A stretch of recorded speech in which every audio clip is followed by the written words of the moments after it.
Hi, gang, it's Adam. And Patrick. Coming up on today's episode, we chat all about Patrick's recent trip to Walt Disney World for Gay Days 2022.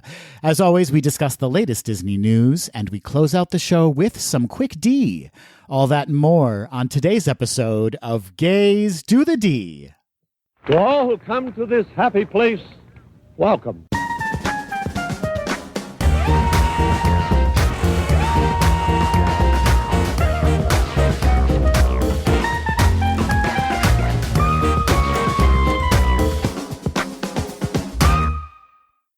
What a sight for sore eyes, Patrick face character Kazuki. Oh, all this face. Thank you so much for that delightful introduction, Adam Spit Take Hummel.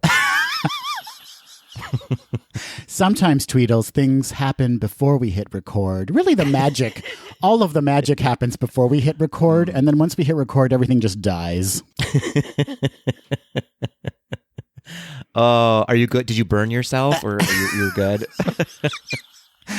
Long story short, I was trying to do a funny coffee sip for Patrick, and as it so happened, I ended up doing a wild spit take of coffee all over my legs and body. You know, don't punk the master here. Don't it'll backfire on you every single time. It'll front fire. It'll front fire. My beautiful body is just destroyed now. Just coffee burns up and down your legs and torso. That's right. Patrick, how are you doing? I'm trying not to melt. It is going to be roughly 1,000 degrees here in Minnesota today. Tweedles out in the West, you've had it up to here with the heat, and now we are going to be experiencing it. We really are. Here in the Midwest, specifically in Minnesota, I feel like we get about 2 or 3 days of good weather, and then it's just one extreme or the other. It is absolutely a state of extremes. I'm so glad I moved to Wisconsin where things are completely different. It's so different there. It's so far away. How are you, Adam? How are you? I'm doing very well, thank you, Patrick. We have a jam-packed show to get to, and I love a Trip Report show. And to have a Gay Days Trip Report show, Patrick, in this month of Pride, This is probably the gayest podcast in any Tweedles feed this week.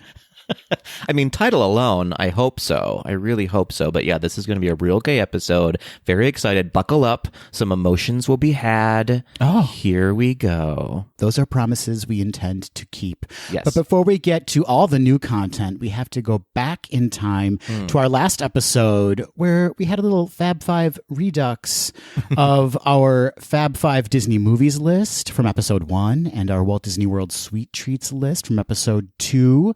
First up, we heard from Patrick. We had an email from Patrick. I like how blunt he is. He gets right to the point, Patrick. He says, movies. 1. Mary Poppins. The titular character is the most fantastic, gaslighting witch of all time, practically perfect in every way. 2, Beauty and the Beast from 1991. We're talking the animated one. For all the reasons you named, but mostly Howard Ashman and Angela Lansbury. And really, if I just may, as an aside to Patrick's list, Patrick, they really were the it couple, weren't they? Howard Ashman and Angela Lansbury. I mean, could anyone in Hollywood top them? Many wanted to. Many wanted to. I've seen some pictures of Angela Lansbury back in the day, and she was fine. She had that bod. Okay, getting back to Patrick's list. Number 3, Ratatouille. Anyone can cook. It's a love letter to la cuisine française and offers Peter O'Toole and Proustian recall in an animated film. Number 4, Princess and the Frog, another food-centric movie set in arguably the most unique city in America. Great point, Patrick. Plus, it has the last truly great villain song. Number 5, 101 Dalmatians from 1961, animated again. Disney's first contemporary animated feature and one that is beautifully stylized. Possibly the greatest villain in Cruella de Vil, an amazing amalgam of Bette Davis, Tallulah Bankhead, and Katharine Hepburn's cheekbones. Certainly, she walked so Patsy Stone, Lucille Bluth, and Moira Rose could run. Amen. You said that, Patrick. Moving on to sweets from Disneyland, he says, since our things are generally better. Okay, some shade there, some shade, but truth. Wow. 1, churro toffee. Oh, I totally agree, Patrick. You can find it at Trolley Treats or at Marceline's. You think it'll be too sweet, but it's perfect. Number 2, handmade candy cane at the Candy Cane Palace or Trolley Treats. They only make them at Christmas, and I've only managed to get one once. Number 3, bourbon mulled cider with a handmade marshmallow during Festival of the Holidays. They didn't have them last year, but I drank as many as I could in 2019. Number 4, the Hippopato Mai Tai, which can be found at Trader Sam's Enchanted Tiki Bar, the closest you can get to Trader Vic's recipe with an optional souvenir mug. And finally, number 5, seasonal churros, which are available in stalls in both parks. Patrick says churros definitely seem to be a West Coast thing. The best have been a sour cherry one, which tastes like a Jolly Rancher, and a banana pudding, which came with a marshmallow dipping sauce. Interesting. I don't know if I can get on board with a sour cherry churro. It sounds like too conflicting in my head, but I you know what? I bet it's actually really good. And it's just too damn difficult to say, isn't it? It is. It's a lot. I feel like I'm going to say something incorrect if I say that too many times. But banana pudding with a marshmallow dipping sauce? Yes, please. Yes. Thank you for that list. And now I'm very hungry. Patrick. Patrick, what an email. What an email. What an epic you've given to us. I loved every single second of it. Amen. Speaking of loving every single second of it, we also got a voice memo from everyone's favorite Auntie Myrna, who had some lovely things to say about last week's episode. Hi, Patrick and Adam. Auntie Myrna here. Can I just say this last podcast?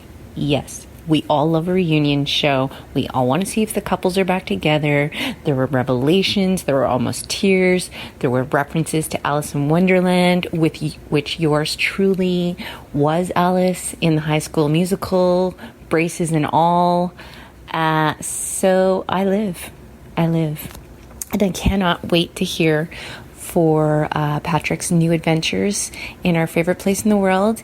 And I love you. XOXO. Tonto. She's geared up to hear all about your trip, Patrick. She wants to hear all about my trip. And I'll tell you what, I got to see some photos of Auntie Myrna as Alice back in the day, and they are a delight, an absolute delight. Boy, what a beauty of an Alice she played. We should do a Tweedle poll. How many Tweedles performed in a play version of Alice in Wonderland in their youths? Because I'm willing to bet a lot. A lot. I'm willing to bet a lot. I, in fact, played the Cheshire Cat in a version of Alice in Wonderland. And I, in fact, played the White Rabbit. I shouldn't say played, but I manipulated a White Rabbit marionette in the first scene in a high school production of Alice in Wonderland. I like it. You were a puppet White Rabbit. And continue to be so until this very day, Patrick. Some things never change. You just continue to chase me, but where am I leading you? Absolutely nowhere. Down a giant hole, Adam, as per usual. On a good day, yeah. If I'm lucky. And finally, we heard from Scott, who sent us some feedback relating to last week's Quick D. Neither one of us could recall what Chewbacca's home planet was called. And Scott very smartly wrote in to say, well, actually, Chewbacca's home planet is called Kashyyyk. Kashyyyk. Thank you, Scott, for that information. Please correct us. We get most things wrong, so let us know. Let us know when we get things wrong, which would be an entire episode, I feel like, now that I've said that out loud. Yeah, it falls into one of our kinks. Correct us. We like to be corrected.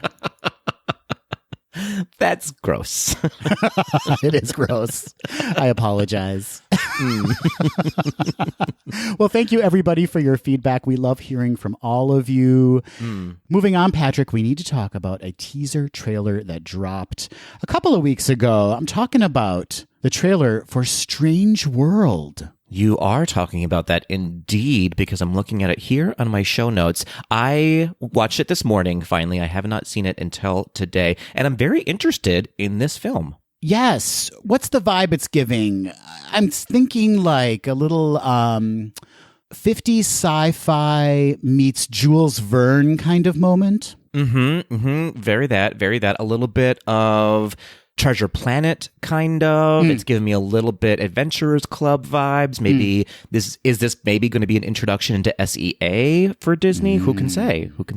Would love that. Would love a tie to C or SEA. Also, a little bit of Atlantis for some reason. I don't know why, but I'm pulling a little bit of Atlantis from it. Yeah, a little bit of Atlantis. It stars the amazing Jake Gyllenhaal, Gabrielle Union, Dennis Quaid, Jabuki Young-White, and Lucy Liu. An amazing voice cast. It releases November 23rd, 2022. And Patrick, I've heard, a little birdie flew right on my shoulder and told me that at a screening of it at a recent film fest, there is a teen LGBTQ romance in the film. That same bird came to visit me, Adam, and told me the exact same thing. Very excited for that, but we've been duped before when Disney has said that to us. Yes. Will the queer romance survive? Let's wait and see.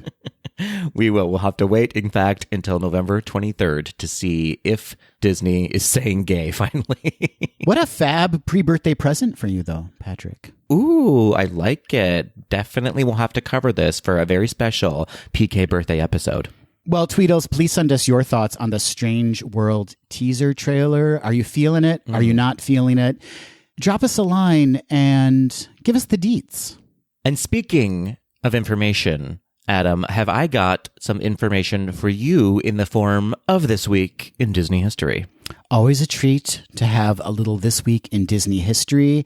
At the top of the show, Patrick, what are you going to inform us about this week? Well, as per usual, I have an event and a birthday to throw right into your face. I think we ought to start with the birthday first because it is a big one. 129 years ago, Adam, on June 24th, 1893, business genius, former president of Walt Disney Productions, and former chairman of the board, and older brother to Walt Disney himself, Roy Oliver Disney, was born in Chicago, Illinois.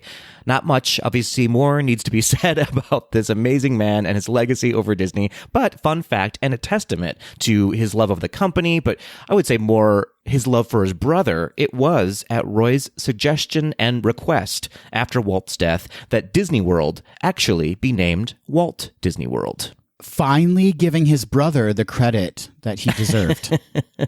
Yes, indeed. Actually, I feel like maybe I knew that, but it was a surprise to me. I didn't know that Disney World was just going to be called Disney World for a very long time. See, even you, Patrick, even you, a seasoned Disney podcaster, can still learn things from This Week in Disney History. Even I have things to learn, folks. I think that's the last thing, though. I now know everything. You're filled right up to the top. Yeah. Patrick, between the two of us, even though we are not related genetically, who is the Roy and who is the Walt? Well, you being much, much older than I am, I feel like you're definitely the Roy in the situation. That was extremely rude. And Yeah. I was going to bestow upon myself the role of Roy, but now I want Walt. Yeah, fair. More so, I can't count, and I know that Roy was a big mathematician, the businessman behind everything, and that's not my forte, I'm here to tell you. And you're telling me I'm good at math? Well, you're better at it than I am, I imagine. You're clearly not the visionary that I am. I mean, that's, obvious. Let's move on to the next moment from This Week in Disney History, shall we? It's only because you're leaving the show that I jab you. It's only because of that. Moving on, Adam. 46 years ago, on June 20th, 1976, River Country opened in Walt Disney World along the shores of Bay Lake. Now, River Country would be Walt Disney World's first water park.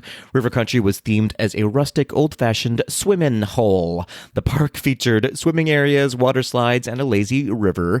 Notably, there were 3 deaths that occurred because of River Country, 2 from drowning and 1 due to an amoebic infection that can occur in fresh water, which arguably could have been contracted in any freshwater in Florida, making it a little hard to prove that it actually happened on Disney property. The conspiracies continue, which leads me to the fact that River Country did, in fact, run on fresh Florida lake water, which sounds real gross, with the word fresh doing a lot of heavy lifting, I feel like. It truly is one of my biggest regrets that I never got to experience River Country. I wish I had, despite the deaths, Patrick, despite the deaths. Indeed. Now, the park closed on November 2nd, 2001, with expectations of reopening, but alas, it never would. Instead, it sat vacant for the next 17 years until Disney started doing work on a new DVC hotel, which would later be named Reflections, a Disney Lakeside Lodge, which, as we all know now, has been put on hold indefinitely. One has to wonder, is that land cursed? I think it is. I really think it is. It's cursed with, amoebas, apparently. Where's that Hulu documentary? Give us that Hulu documentary. I don't think Disney wants us to know any more information than we need to know. They definitely don't. It's absolutely a portal to another dimension. It really is. Well, thank you, Patrick, as always, for another fantastic roundup of This Week in Disney History. You're so welcome, Adam. And before we head to the news, Patrick, we have a very special announcement. We do indeed, Adam. As you all know out there, Adam, of course, is leaving the show, very sadly. And in his, I don't want to use the word replacement, but in his stead, there will be a cast of rotating hosts. We have kept them a little bit of a secret from all of you up until today. For the next 3 episodes, we are going to be revealing a new host. I know, how exciting is that? A new host that you will encounter in the future. The audition process was extensive. We should say that, Patrick. In fact, it was so interesting and such a creative journey we went on to find these new co-hosts that Disney has reached out to us, and they are producing a new series for Disney Plus called Searching for D. Oh, dear. A reality series to find the next Gaze Do the D co-host. That's right. The dance callback was a little unnecessary, I feel like, but I feel stronger for having done it. And awkward that you required the auditionees to only wear a dance belt. Mm-hmm. I mean, listen, I need what I need. There are things I need to know before you can be a host on Gaze Do the D. All of the new co-hosts are now regretting that they've agreed to be co-hosts. Yeah, we're regretting being here for 3+ years, so... Well, this is incredibly exciting. We get to bring in some fresh blood into the podcast, Patrick. Who, Patrick, big moment, who are we meeting this week? We are meeting one of my very good friends. I am so blessed to know him. I think all of you are going to fall in love with him as we have here on the podcast. Ryan Hollingsworth will join the cast of Gaze Do the D, and we will introduce him right now.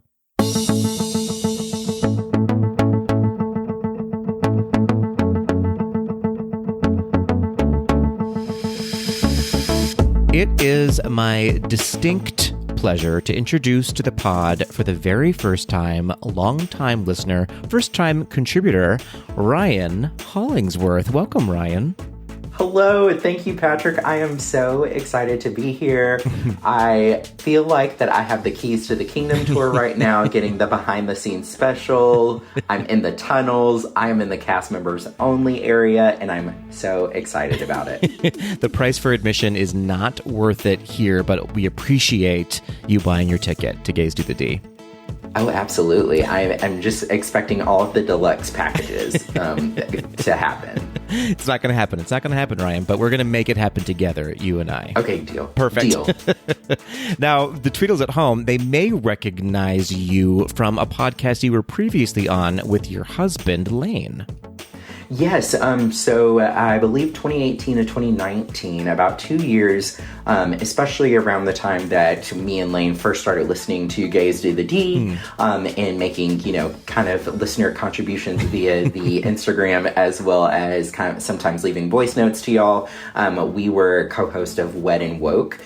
So it was a podcast that we talked both about pop culture, but also good news that was happening all around the world. So so we kind of had each episode divided in half. The first half was always us giggling about reality television or our favorite pop divas. And then the second half, we would mention a nonprofit or organization in general making efforts to making the world a better place and more equitable. And it was a really fun 2 years. We closed the doors of Wet and Woke to say in 2020, whenever we actually moved to Orlando, just because we were in the midst of COVID, life was crazy, and we didn't know what the future of the podcast looked like. But I think we left on a high note, and who's to say that those doors are permanently closed? We might come back and revisit it at some point. Podcasts have a way of just bringing you right back in. It's kind of an addiction, isn't it, podcasting? Yes, 100% it is.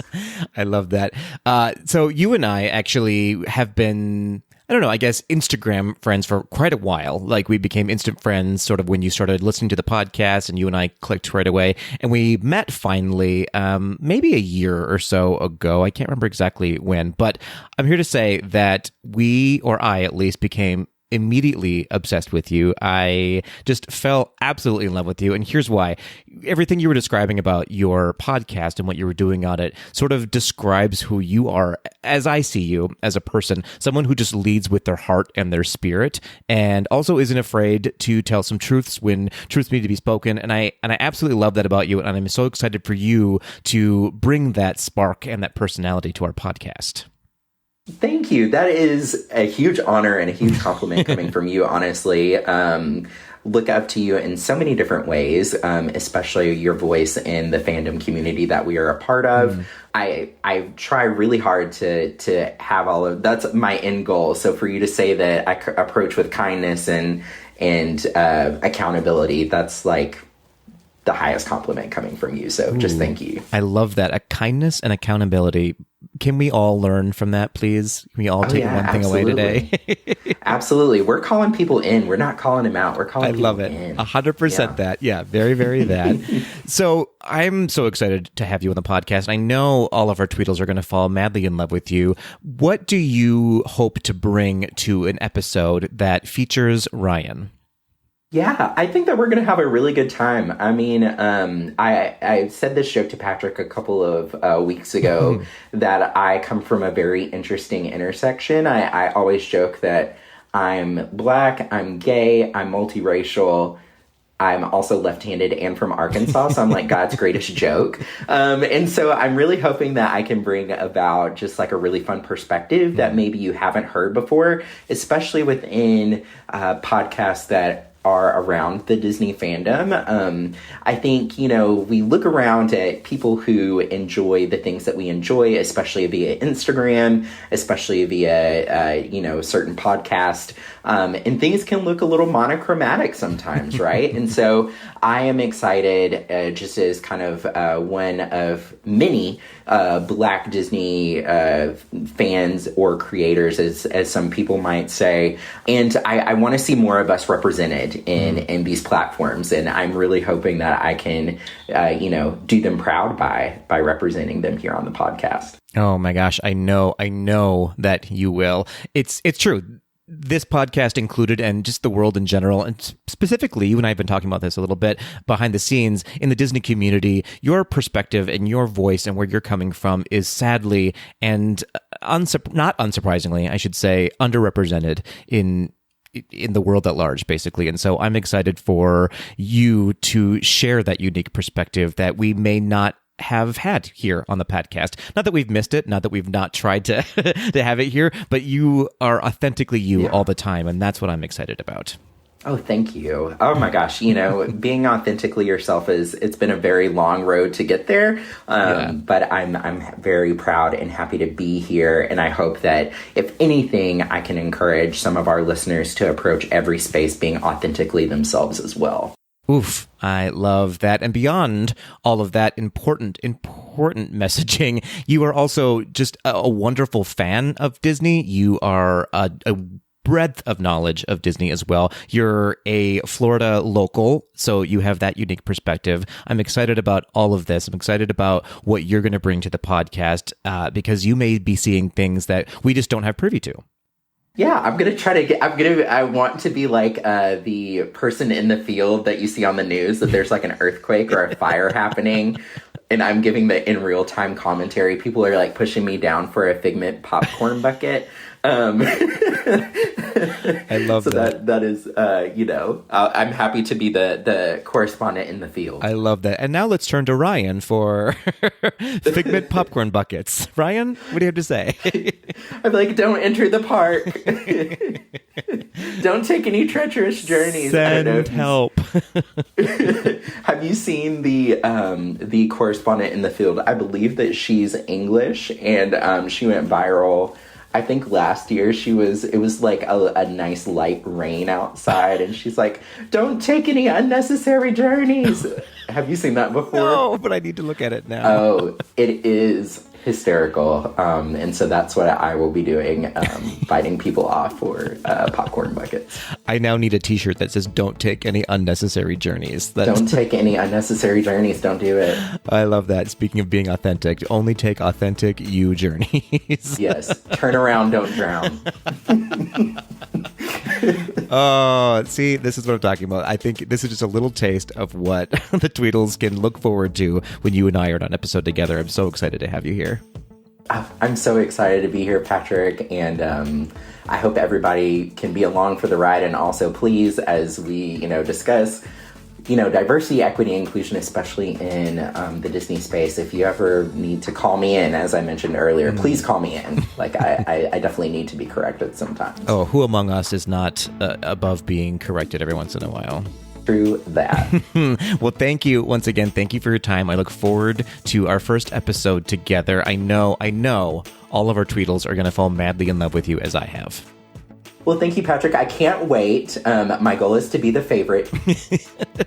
If y'all want to make me the fan favorite, I'm not going to say no.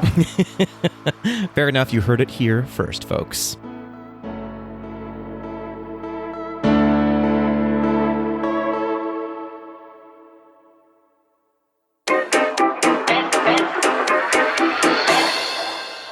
Disney has recently announced the major presentations fans can look forward to this year at D23, and here is a quick rundown of what to expect. Starting on Friday, September 9th, Disney 100 kicks off at 10:30 a.m. with a presentation that will include the Disney Legends Awards ceremony and a presentation by CEO Bob Chapek. Guess which one I'm excited about. I'm actually very excited to see a tomato flying right at Bob Chapek. Just kidding. Don't do that. You'll get kicked out. But as of this recording, the 2022 Disney Legend inductees have not yet been announced, but stay tuned for that. Also on Friday the 9th at 3:30 p.m., studio heads, filmmakers, and cast members will present new details, first looks, sneak peeks, surprises, and announcements regarding upcoming theatrical and Disney Plus titles from Disney Live Action, Pixar, and Disney Animation Studios.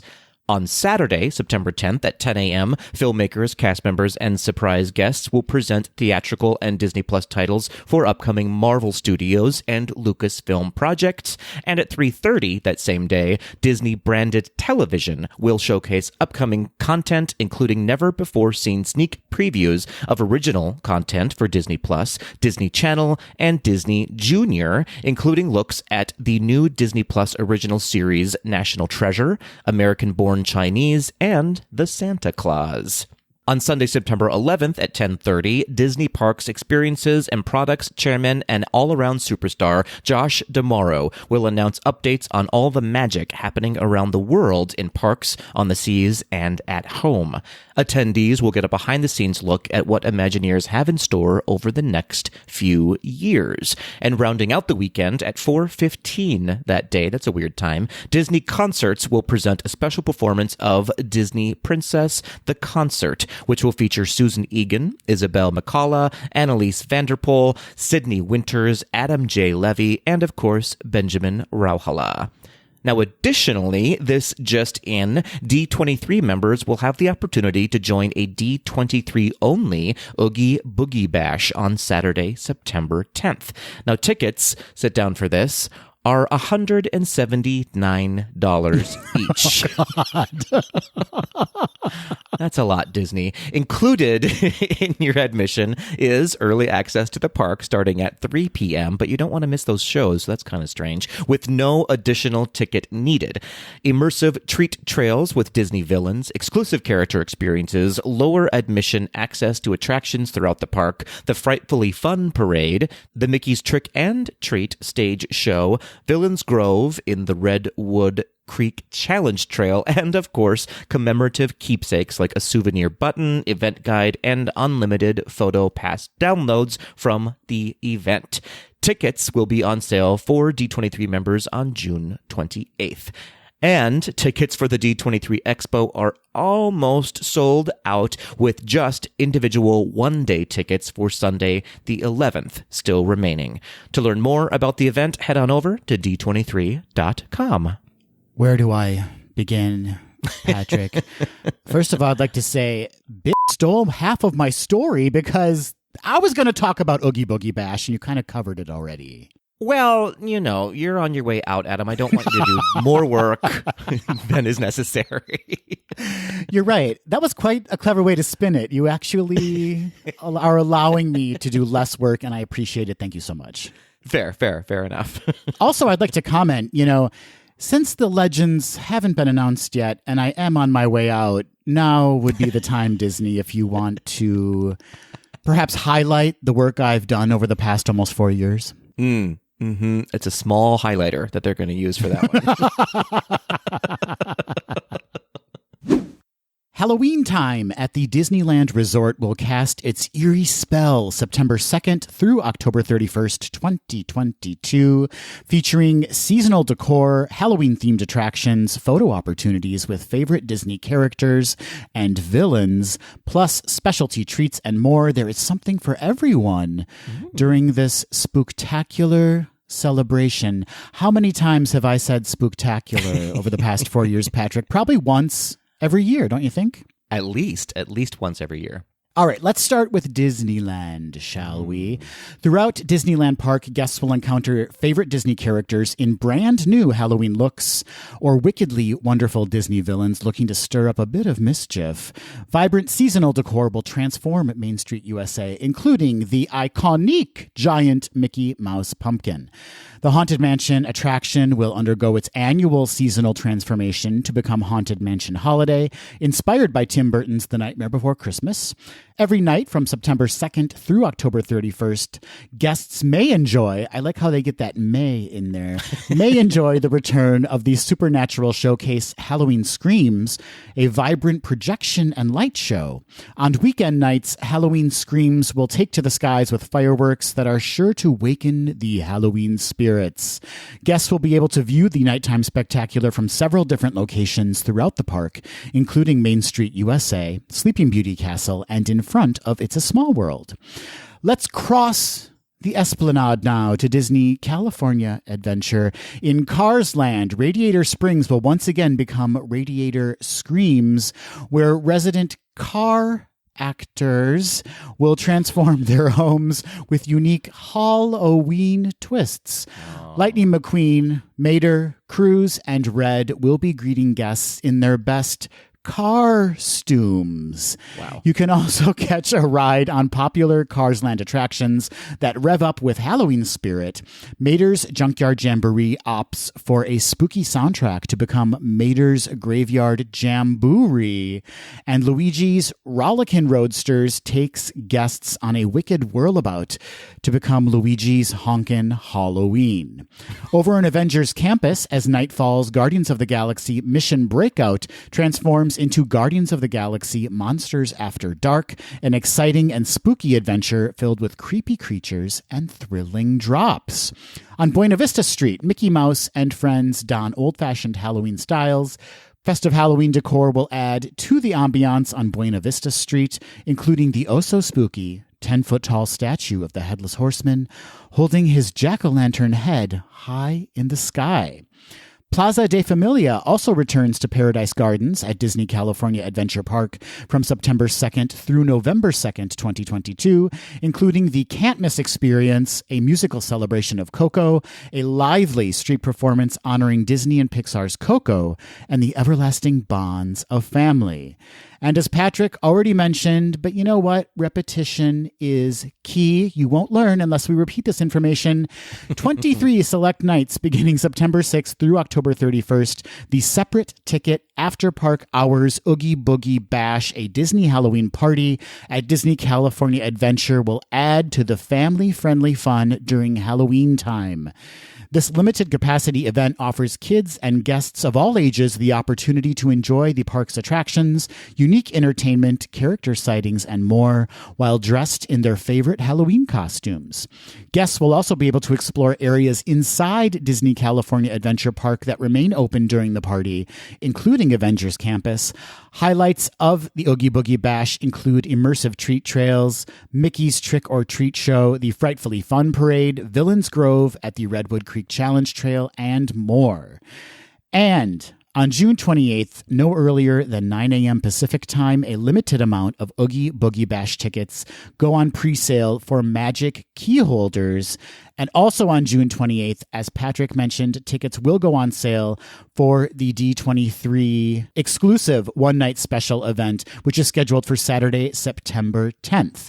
All other Oogie Boogie Bash tickets go on sale to the general public beginning June 30th, no earlier than 9 a.m. Pacific time. To learn more and to purchase tickets, or to try to purchase tickets, because we'll see how this goes.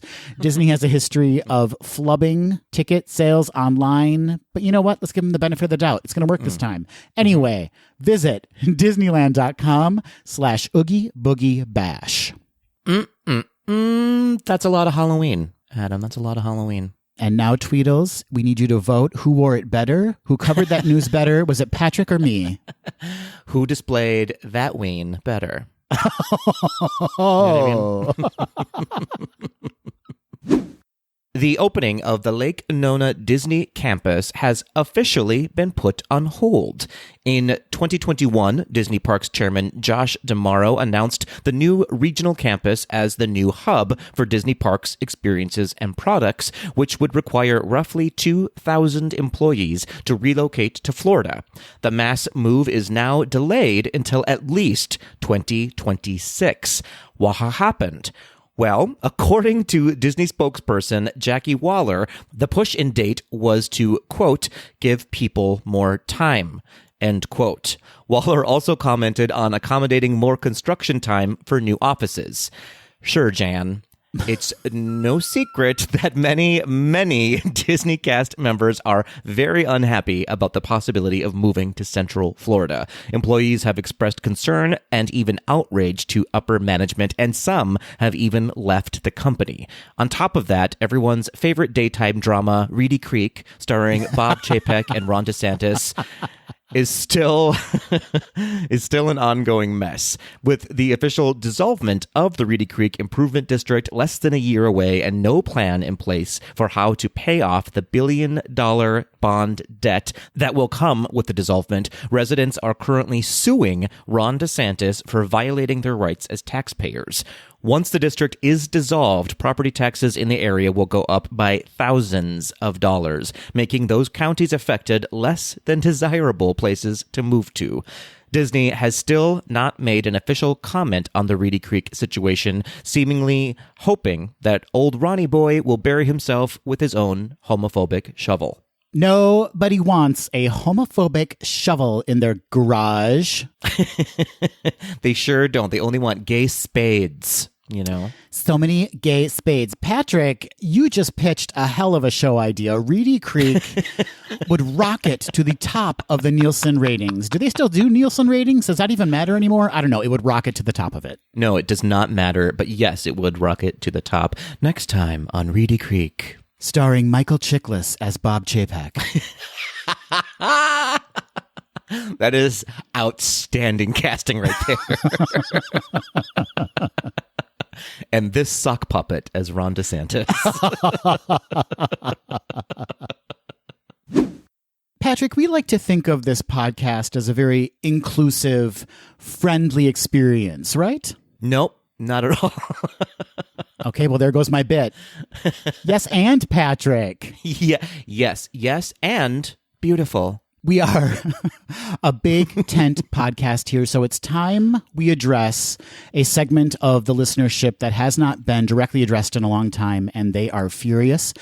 I'm talking about the 1%, Patrick. I'm talking about the 1%. It's about time. It's about time we give them their due. We want you to know that you are seen by us and by Adventures by Disney, which announced last week Disney parks around the world, a private jet adventure, the ultimate bucket list adventure for 75 ultimate Disney fans. Now, replace the word ultimate with ultra rich, and you've got a correct story there. The ultimate bucket list adventure for 75 ultra rich Disney fans. There it is. That's the one. This dream vacation spans 24 days, includes 68 meals, stops at 31 sites, and covers 6 countries. That includes all 12 uniquely magical Disney theme parks worldwide. Yes, that means you'll be visiting, well, you might not be, but the 1% will be visiting Disneyland, Disney California Adventure, Magic Kingdom, Epcot, Disney's Hollywood Studios, Disney's Animal Kingdom, Disneyland Paris, Walt Disney Studios Park, Hong Kong Disneyland, Shanghai Disneyland, Tokyo Disneyland, and Tokyo Disney Sea. They're all there, all the hits, Patrick. They keep on coming. The worldwide tour also includes stops at 3 iconic landmarks, the Taj Mahal, the Pyramids of Giza, and the Eiffel Tower. Throughout the trip, guests will stay in world-class accommodations, including the rare opportunity to be a guest at Summit Skywalker Ranch. Plus, guests will travel in luxury in a VIP-configured Boeing 757 operated by Iceland Air with long-range capabilities that allows for direct flights to maximize time at each destination. The airplane includes a flight crew, a chef, 3 dedicated staff members, and a physician, Patrick. Okay, great. You're going to need one. You're going to need a physician after 68 meals, I feel like. That in no way comments on the age of these people who can afford this trip, I'm sure. Oh, boy. Oh, boy. They will resuscitate you if necessary. Guests will also enjoy personal access to experts and staff who will provide fun and fact-filled stories for every location. Booking begins June 20th, 2022 for previous Adventures by Disney guests who have traveled on 3 or more adventures. Booking begins on June 22nd, 2022 for all previous Adventures by Disney guests. June 24th, 2022 for Golden Oak members, and June 28th, 2022 for the general public. The minimum age for the itinerary is 12. The suggested age is 14 plus. Let me just stop right here. If there are any 12-year-olds going on this trip, I will slap them across their faces. Yeah, that seems ridiculous. That seems insane and ridiculous. No doubt parented by couples saying, we don't like to spoil our kids, but... It's his birthday. You have to treat him.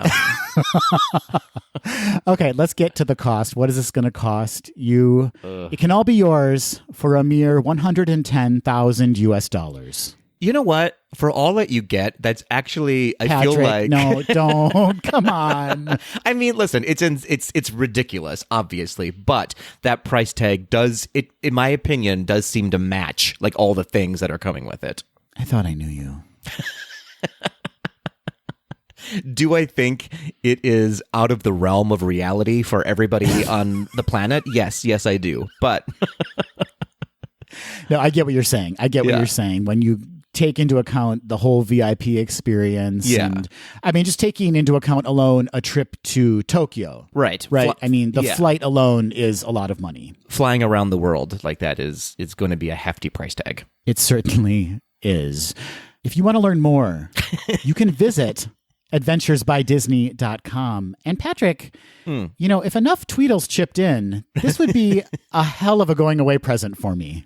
It's true. It's true. If we just keep running for the next 64 years, our Patreon dollars alone will get us 1/2 of a seat on that jet. Do you hear that, family history of heart disease? We just need to hang in there for 64 more years.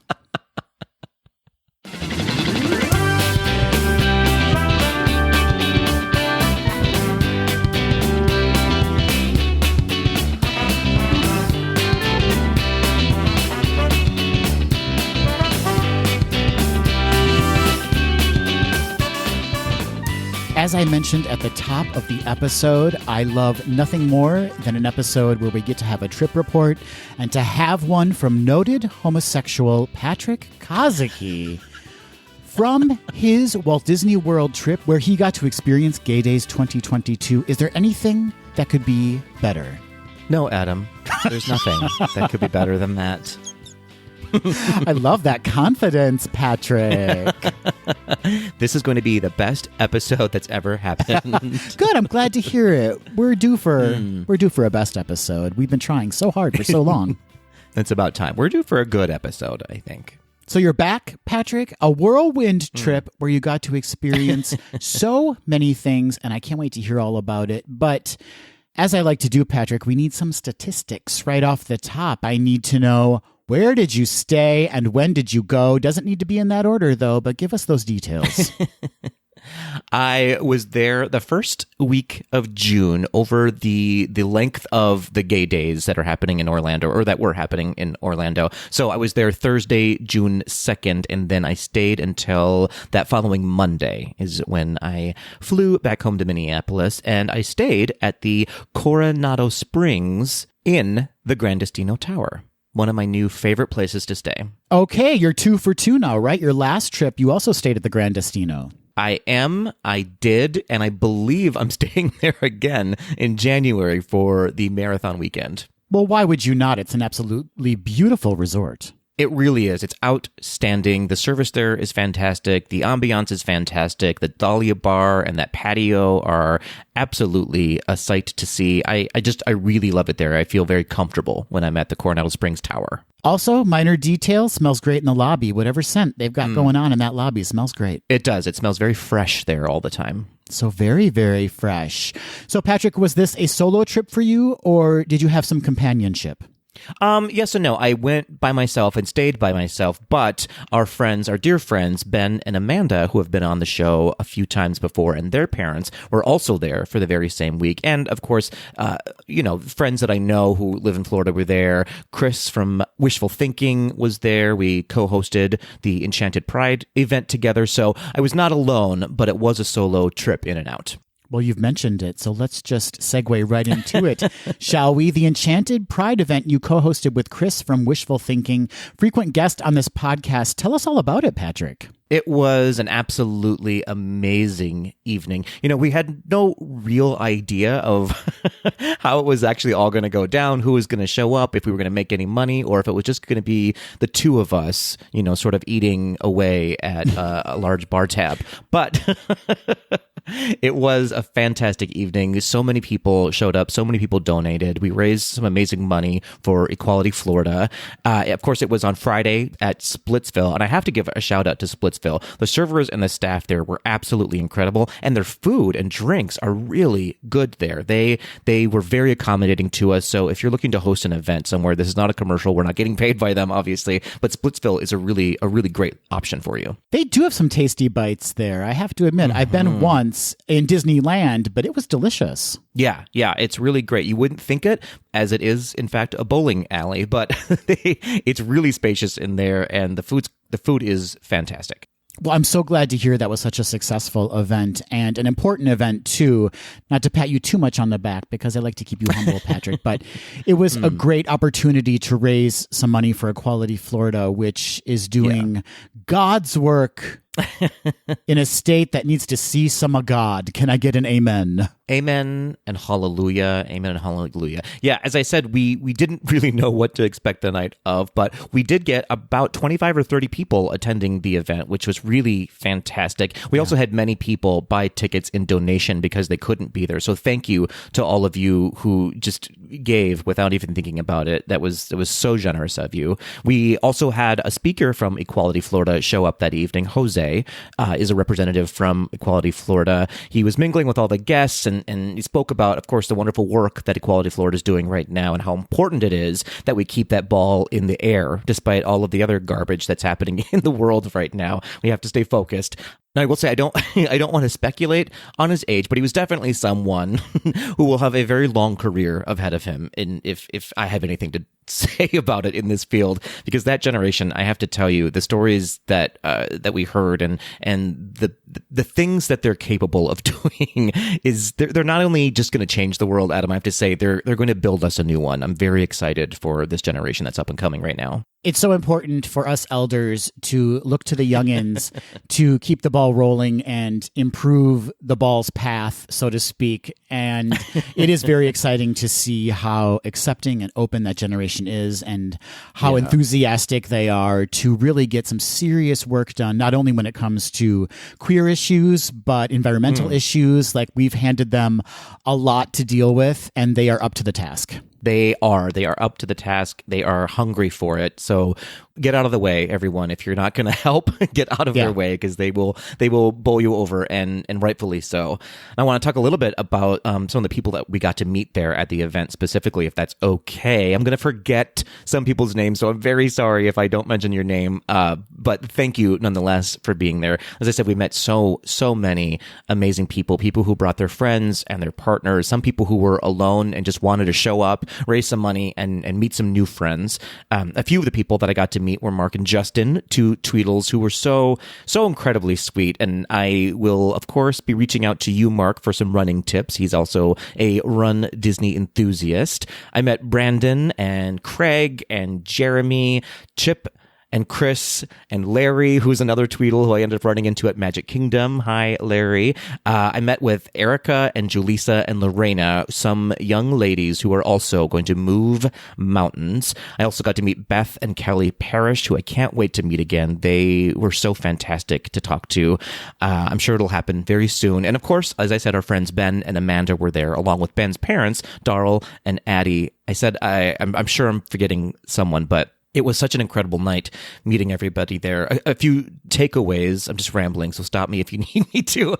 But a few takeaways from some of the conversations with some of those guests. I heard some amazing and inspiring stories, and stories that made me, I would say, even more committed to doing what we're doing and holding events like this. One of the guests, I won't reveal who said what, but one of the guests told me that this was one of their very first Pride events that they had ever attended because they felt so safe going there. This year, especially, they were feeling a little apprehensive, as I'm sure many Tweedles out there are, about going out for safety reasons, of course.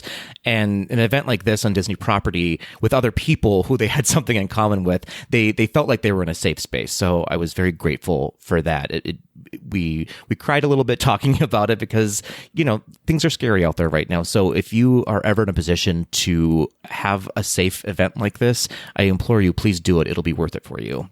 And I also heard from a few folks who let me know that one of the reasons, not to, give us a pat on the back, Adam, but one of the reasons that they stuck with Gays Do the D as listeners is because we talk about real issues along with the rest of the silly stuff that we do, right? They specifically mentioned that we were one of the very few podcasts that they listened to, if not the only one, who talked about George Floyd and who talked about Black Lives Matters. And they were so appreciative of that while we're a fun Disney podcast, we don't tend to sugarcoat things or avoid topics that need to be mentioned. And so I was so grateful for that feedback from those listeners. I love hearing that. I wish I could have been there to receive those accolades, because there's nothing I love more, Patrick, than just getting showered with praise. It's very true. It's very true. You were very missed, but everyone was sure to say hello to you. Well, hello to everyone. I'm so happy that it was such a great event. And just as an aside, yes. We talked about Equality Florida, and Jose mentioned with all the distractions out there, it's so easy to kind of drop the ball and to kind of lose focus with what's happening in Florida and other states around the country. But just as a reminder, 100% of the proceeds we receive from our merch sales through June will be donated to Equality Florida. So if you still want to help to make a difference, feel free to swing by our merch store at gaysdothed.com/merch and purchase something. Again, 100% of those proceeds will be donated to Equality Florida. On top of that, any of our apparel items that are sold through the month of June, our store host, TeePublic, will be matching those sales. So that money will also go directly to Equality Florida. And if you just want to donate in general, you can head to Equality Florida's website at eqfl.org. Such a great reminder. And I am happy to announce that at the event, via ticket sales, in-kind donations, and raffle tickets that were sold that evening for some amazing prizes, we did raise just over $900 that night for Equality Florida. That is incredible. I am so happy to hear that. We've got another couple hundred rolling in from merch sales. So we're going to be making a really nice donation to Equality Florida. Yes, absolutely. So thank you, everybody. I know that this cause is something that's dear to your hearts as it is to ours. So thank you for being so generous. And because of your generosity, we are absolutely going to be holding an event like this every year going forward. This is it's going to be the norm for us because it was such a success and it was so important to meet all of you and to just be together in community. It was an amazing evening. Baby steps to a Mickey and Minnie meet and greet at this event. Indeed. And of course, I have to thank our co-host for the evening who did a lot, if not most of the heavy lifting, organizing all of this. Chris, of course, from Wishful Thinking. He is such a wonderful person to have on your side. So thank you, Chris, for bringing this to our table. And if you'd like to take advantage of Chris's fee-free services, he is an official Disney travel planner. You can head on over to his website. That's wishful-thinking.com. Amen to that. Fantastic. That was great to hear about, Patrick. Enchanted Pride, a success, going to be a yearly event. Love knowing that. Let's talk about some new experiences you maybe had on this trip, Patrick. There's always something new to discover when you head on into a Disney park. What was new for you? Absolutely. Well, I should say, first and foremost, being there for Gay Days in June was a very first for me. Now, we had been there just before the pandemic, right? When it was actually in September. There was a lot of weird things happening that year around timing for Pride. And so it was really great to be there in June for the actual Gay Days events. And I have to tell you, Disney showed up in a major way this year for Pride. There were a lot of amazing signage throughout the parks, some really great photo opportunities that weren't only just photo opportunities that you could just take a picture of, but they actually had photopass photographers there to help take photos for all the guests, which was amazing. And I believe that's the first time that's ever happened. Also, as we've mentioned on the pod before, there was a lot of great merch there in the parks. And this year, 100% of the profits coming from that Pride merch was going directly to a host of different causes that support the LGBTQ plus community. So that was great to see as well. I wish that the merch was a little better this year. It felt like a little of a repeat from last year, but I feel like you know what I mean? I feel like they need to make a shirt that is just uniquely a Disney Pride shirt, if that makes sense. Yeah. One that has like the castle and rainbow, one that looks like our merch, if I'm being honest. Okay, take a cue from us, Disney. We are the experts in couture merch. Why don't you steal one of our designs? Yeah, absolutely. Very, very that. And not only that, it was really exciting to see a lot of the cast members show up as well. And actually, for the first time I've ever encountered, we're saying Happy Pride to guests who were wearing their Pride t-shirts. Disney never really did that in the past. So it was nice to see them show up for us and welcome us and be a part of us and actually use the word pride in the parks was a little emotional, and it was amazing to see. And so I hope that they keep running with that big gay baton. Yeah, we've said it before, and I hope we don't have to say it again, but feels like we're inching closer to kind of full recognition, a full Pride celebration on Disney's behalf during Pride Month. Yeah, it very much felt that way, that this is the direction that they're going in. So I hope to see that. And I should say Disney Springs was full of Pride signage as well. Like all of the lampposts had rainbows on it and said Pride on it. A lot of the stores in Disney Springs had, not all of them, I should say, but a lot of them had a little sticker saying like this is a safe space for our LGBTQ plus community. It was really interesting to see. So I was happy that this is the direction that they're going in finally. How do I say this delicately? It's always easy when, and maybe I don't need to say this delicately, but it's always easy when stores do the work for us and have those like stickers on the door. And then, I want to be giving my dollars to this location, right? Like I want to be supporting this location because they support us. Yeah, absolutely. Don't make us do the research and dig to find out whether or not you support us. Just support us and be loud and proud about it, as we are. And if you don't have a sticker on your door, slappity slap slap to your face. Slap right in the face. So yeah, so that was all of that Pride stuff was very new for me, and it was amazing to see. There weren't as many red shirts as I was hoping or anticipating around the parks. For those who don't know, wearing red during gay days is sort of the way to show that you're part of the community. When we were in Disneyland together, if you remember, it was like a sea of red shirts, which was amazing to see. So this year, I don't know if it's because people are still getting used to it, people are still not traveling as much, maybe it was a safety concern for them. Any reason could have been true, but I hoped to see more red shirts. And so hopefully it'll just get bigger and bigger as we go forward. Wear those red shirts, y'all. We want to see you out loud and proud in Walt Disney World during gay days. Okay, so plenty of new Pride experiences for you, Patrick. What else was new to you? Well, I'm happy to report that I did indeed get a seat on Guardians of the Galaxy Cosmic Rewind. And did you throw up? That's what everybody wants to know. Here's what I'll tell you, Adam. Here's what I'll tell you. I am not one for motion sickness. It does not usually affect me. I can go on the spinniest of spinny rides.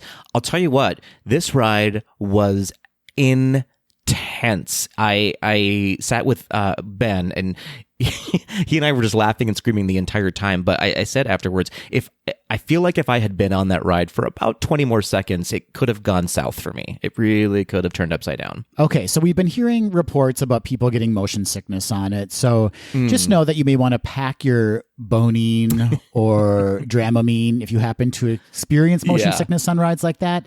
But with that aside, Patrick, how did you feel about the ride? How was the experience? It is second to none. It is an absolutely unique experience, one that I have never encountered before.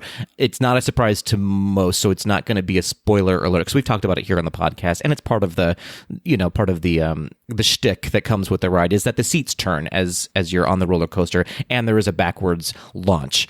And that is more intense than you can even imagine. It is an outstanding ride. It is a mix of like Space Mountain and Rock and Roller Coaster, and it almost feels like you're on a trackless ride sometimes. You're like, where am I on a track anymore? I have no idea. It is mind-boggling what they've done with this attraction. It must be experienced. If you like I said, if you are prone to motion sickness, and if you're not a fan of roller coasters, this may not be the attraction for you.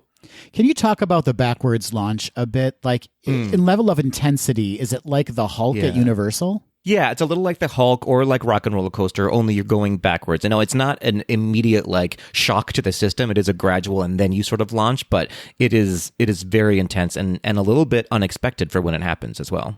Interesting. And then can you talk a little bit about, not to ruin the magic, folks, I guess spoiler alert, but this isn't really a spoiler, I don't think, but like, are there times inside the attraction when you're like surrounded by screens? Like, are you going through like screen-like tunnels? Is that kind of the vibe? Yeah, I don't want to give away too much. Like I said, no spoiler alerts, but as I said, there are times where you feel like you're not really sure where you are in in the grand scheme of things. That are you inside? Are you outside? Are you in a tunnel? Are you in a big cavernous space? They do a really good job of hiding everything. And so you're just not sure where you are. You'd have to ride it a couple of times to really start to look at other details because it's so intense. But you definitely do, I will say, you definitely do feel like you are flying through outer space. It sounds very exciting and also fills me with anxiety, which is something I don't like when I haven't experienced a ride, because I do have issues with motion sickness sometimes, but I want to experience. So I'm torn, Patrick. I'm torn. Fair enough. I think that you'll thank yourself for going on it at least once. It is not a ride that I could go on over and over again in a row. That's for sure. That's saying a lot. You have a strong constitution. I do. I really, really do. Now, something interesting. So we woke up early because we stayed on property. So we were able to get in the virtual queue. Right now, you can also purchase a individual lightning lane for it if you would like to. That I think was running at $17 per ticket that day. I would say worth the price for sure. So anyways, we did get into the virtual queue, and we first got it. We were quoted, I believe, like a 1:30 p.m. return time, an estimated return time. Not 15 minutes later, that return time had dropped down to 10:30 a.m., basically. So keep an eye on that. You don't want to get too far away from the park. Don't think that you have time for a full meal because that wait time may drop down. My hunch is that they're way overestimating and expecting the ride to break down a lot, which apparently it hasn't been doing. It's been pretty smooth sailing, and so those wait times are dropping down by hours and hours, which is an interesting thing for Disney. We've kind of seen reports since its opening that things have been running pretty smoothly and that people have been getting on it pretty quickly. Mm-hmm. Yeah, a lot of people are speculating that there may not be as much interest for the ride, but I would argue that they're actually pumping people in and out so quickly that it seems like there's not a lot of interest because you don't ever see a long line. It's just kind of a constant flow of people going in and out of the attraction, which, again, like I said, for Disney is kind of new and interesting. That's great to hear. It'd be curious to talk to the ops team at Epcot to see if the kind of lack of longer wait times is a concern to them, only because they wanted that attraction to eat as many people as possible and is just not doing that. Do you know what I'm saying? I do, yeah. The queue line is quite massive, and the queue itself, again, no spoilers, but kind of like Rise of the Resistance, there's sections of it that you'll go through that are like show experiences, basically. So it does eat a lot of people at once while you're waiting in line for the queue, but there's always something to look at and something to do while you're in line, which is nice. Amazing. Well, Tweedles, if you've been on the attraction, please let us know about your experience. If you are prone to motion sickness, let us know that too. We want to provide as much information to our listeners as possible before they hop on Guardians of the Galaxy Cosmic Rewind. Yes, indeed. Yes, indeed. Such a great ride. I was so happy to have been on it. Well, that's a hell of a first. A hell of a new experience, Patrick. I don't know how you top that. Any other new experiences from this trip? Not a ton of new experiences. I did see Kite Tales, or the shortened version of it, and it's cute. It's fun. It's not something that I will wait around for, I feel like, but it was fun to see. And I got to see Simba do a crash landing, which was kind of fun. That's the Kite Tales dream, isn't it? That is absolutely the Kite Tales dream. Let's see, what else did I do? Oh, here's something that's interesting, and it's not like a new experience, but I am happy to report, maybe happy is not the right word, but it was an interesting experience. So our friend Amanda has some dietary restrictions. She is currently eating gluten-free and dairy-free, and I have to tell you, every single place we went to eat, and we ate at a lot of restaurants and quick service locations, had amazing accommodations for her to have. They have full menus that have a breakdown of what you could eat if you have this dietary restriction or that dietary restriction. Disney has come a long way in accommodating all of those food allergies, and it's great to see. And the options are tasty as well, which is nice to report. They're not just like, you can have this popsicle and a chicken nugget with no breading on it. You know what I mean? It's like they can bake almost anything to your specifications, which is great. Well, I'm absolutely triggered now, Patrick, because I am on the skinless chicken nugget and popsicle diet, and now I feel seen and ashamed. You shouldn't be. Popsicles are delicious. No, but speaking to the dietary restrictions issue, I mean, even since we've started doing this podcast, we've had our A Walk in the Park segments, and one of the last parks we covered was Animal Kingdom, and I just remember like looking at the menus from the food booth and being like, it was just like keep scrolling and scrolling and scrolling because there were so many sections that were so specific as to what dietary restrictions they may need to address from guests. Yeah, absolutely. I am someone who doesn't necessarily have any restrictive needs for my diet. I have been cutting back on a lot of meat, and so it was so great to see all of the options that were available for whatever your accommodations need to be. You have an inclusive diet, is what you're trying to say. birthday. I do. I include anything in this mouth. Well, that's great to hear. Yeah, food is such an important part of any Disney trip. So it's great to hear that all of our friends can find something to eat when visiting a Disney park. That's absolutely true. So you mentioned some names of some new friends you met at the Enchanted Pride event, Patrick. Who else did you come across during your adventures in Walt Disney World? Yeah, absolutely. I got to have dinner with and hang out with our friends Ryan and Lane. Ryan, who our Tweedles have met now at the beginning of this episode, who will be an upcoming host for Gays Do the D. It was really great. He got to attend the Enchanted Pride evening, and so I was privileged to introduce him live and in person to a lot of our Tweedles. So that was kind of fun, a nice exclusive for the people who showed up, got to meet him first. He's so great. Both of them are just amazing, outstanding people. I can't wait for our Tweedles to get to know him and his husband more. I met two people from Orlando named Gavin and Patrick, who I believe are new Tweedles now. They are from Orlando. I got to hang out with them for a little bit. And two new friends, Cody and Brian. Hello, gents, who are from Los Angeles. We got to grab a drink together at the Dahlia Bar in Coronado Springs. And I'm sure I'm forgetting people, as I am wont to do, but I met so many great people just in lines, people wearing pride shirts, and the sentiment behind the whole event of Gay Days in the parks was so great, because people were just so open and friendly all weekend long. Rarely did you see anyone having a meltdown this week, which was so lovely to see. Well, we know gays are prone to drama, so it was great that they kept it together for this Pride.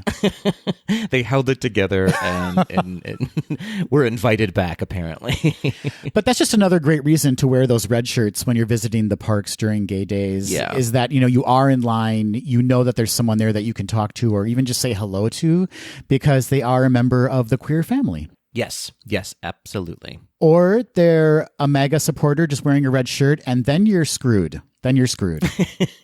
It was fun to play the game of who's accidentally wearing red today. Right. It is also a color other people wear. Just anyone can wear it. Turns out. All right, Patrick. Well, that was a wonderful trip report. But before we close it all down, I need to ask you, as we always do, what was your trip high and what was your trip low? Let's start with the low, as we learned from your last trip report. Best to end on a high note. So let's start with the low. Yeah. I don't know that there was a low point on this trip. It was just a really lovely, relaxed, casual trip. It wasn't a run Disney trip for me, so I got to sort of relax into the trip a little more. Yeah. I could stay up a little later, which was nice, and not wake up at 2 a.m. The weather, strangely, stayed pretty cool for that week. The last day we were there on Monday, it was pretty obscenely hot. So I guess maybe that was a low, was the heat on the last day there. So your low was a high, in fact. My low was a high humidity day. Absolutely. Absolutely. But that's to come. That's to come with Florida weather. But yeah, other than that, there wasn't any really negative experiences, which is so great to report. Glad to hear that. And then your high, Patrick. What was the high from this trip? Such a good question. I mean, you know me. I always tend to lean towards the sentimental. I have to say, the Enchanted Pride event for me was second to none. It was such a unique and heartwarming experience. We just met so many great people and mingled and had so much fun together. We all shared these amazing stories, and we were all there for a great cause. It was such a wonderful Disney experience too. It didn't feel outside of the Disney realm, if that makes sense. We were all there for each other and for our love of Disney, and then of course for Equality Florida. And so that for me has to be the highlight of this trip, and the highlight of many past trips. I feel like this is going to be something I'm going to remember and take with me for a very long time. I love hearing that. I'm so glad you had such a fantastic time at this Gay Days. Thank you. I really did. I'm excited for the future of the LGBTQ plus community within the Disney parks. I think we're on the right track now. It took a while, and we have a distance to go, if you will, but we're heading in the right direction, which is great to see. However you feel, that's how you feel.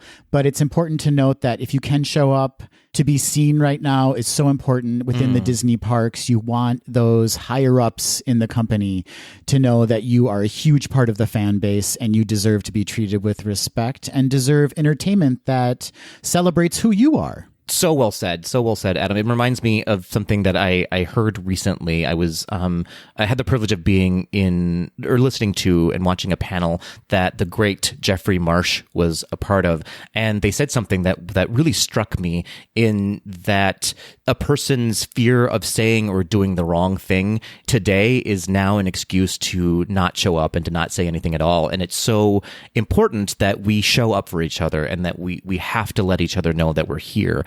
Because staying silent does no one any good, and staying invisible does no one any good. So I encourage you all, if you feel you're in a safe space to do so, to be an advocate for yourself and to be an advocate for each other, because if we don't have each other, we don't have anything. Absolutely. If Disney taught us anything, it's that saying I wish and I want are valid expressions. And if you want more from Disney, show up or let them know. Let them know that you are part of their fan base and deserve to be celebrated. Absolutely. Deserve it and demand it. Well, Tweedles, were you at Gay Days? Were you? Did Patrick forget about you? Did he meet you and not mention your name? Oh, no. I did. I'm sure I did. No. I mean, you can shame him. That's allowed. But also, Yes. if you were at Gay Days and want to share your experience with us, feel free to reach out to us. Or if you have any questions regarding Gay Days and want Patrick to answer your questions on the podcast, feel free to send them in. You can do so by reaching out to us on social media. That's Instagram, Facebook, and Twitter at GDTD Podcast. Or leave us a voice memo or an email, as Auntie Myrna did, at info@gaysdothed.com. Since the Walt Disney Company, in the States anyway, seems to be taking these steps forward, Patrick, when it comes to celebrating Pride, do you ever foresee a Pride overlay to Guardians of the Galaxy Cosmic Rewind? Guardians of the Galaxy. Watch out for that backwards launch. Oh, dear.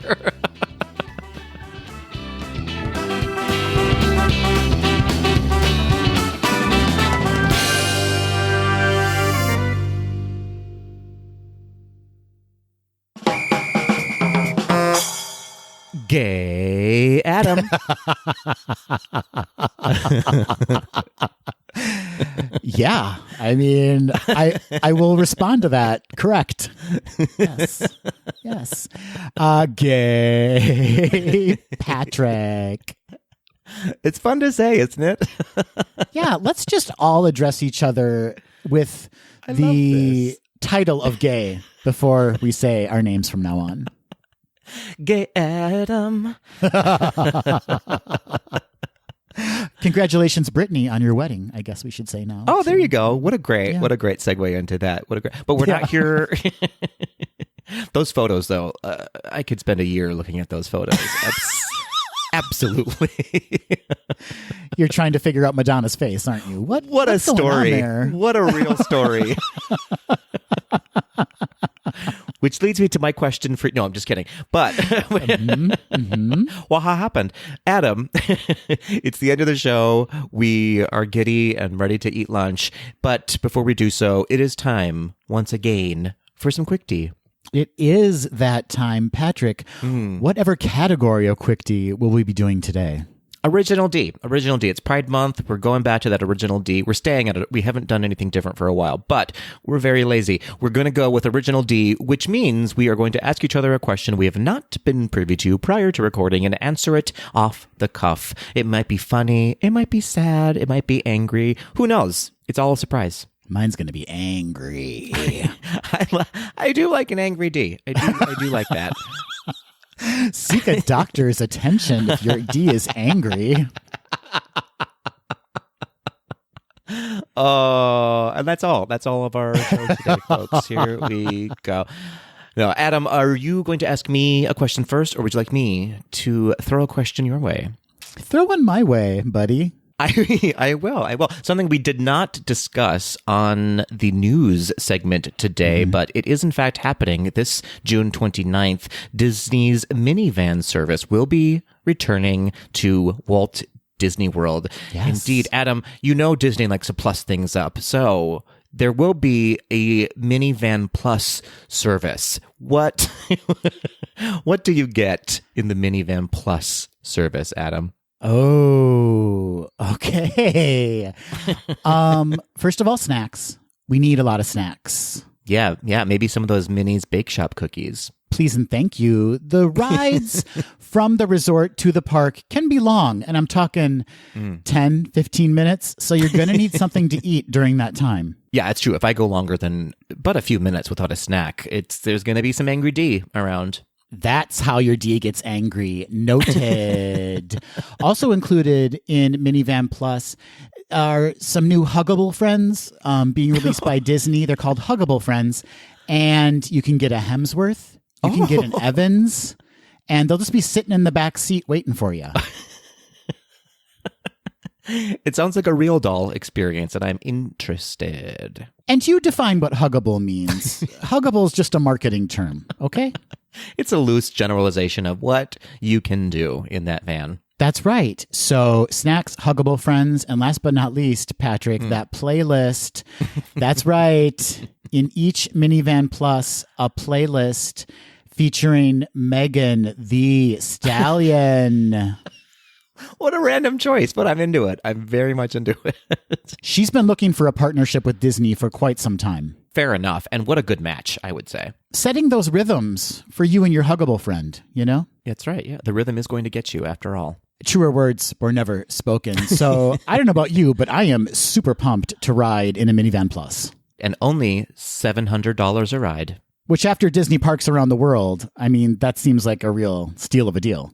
Yeah, and it's mostly going to the cleaning service afterwards, after each ride. The fabrics are lush and plush and cannot easily be wiped down. It is true. Oh, tarp not included. Tarp not included. All right, Patrick, here is my question for you. Patrick, Yes? I don't know if you've seen it, and I'm hoping you have because this is going to go nowhere if you haven't seen it. Oh. But the new Buzz Lightyear face character at Disneyland, what's going on there?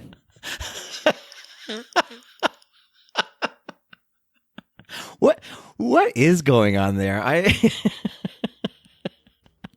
I really don't have an answer for you, and that is the first time in a long time. Is it upsetting?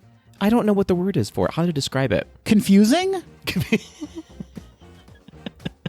Are you turned on by it a little bit, or are you angered by it? The gentleman is very attractive in the promotional photos. The gentleman's very attractive, but he's human, not masked. Yeah. And Buzz is a toy in the Toy Story movies, but I guess a human actor in the Toy Story world or universe, so it would be a human. But it is still animated. But then like Anna and Elsa, they are human-faced. Oh, yeah. The princesses. Yeah. And the princes. Are we going to have two Buzzes now? A toy Buzz and a human Buzz? Well, I would like that human Buzz to be my toy Buzz. I will say that. The one in the promos. Is he your new huggable friend? He's gonna get a hug and a cleanup crew afterwards as well.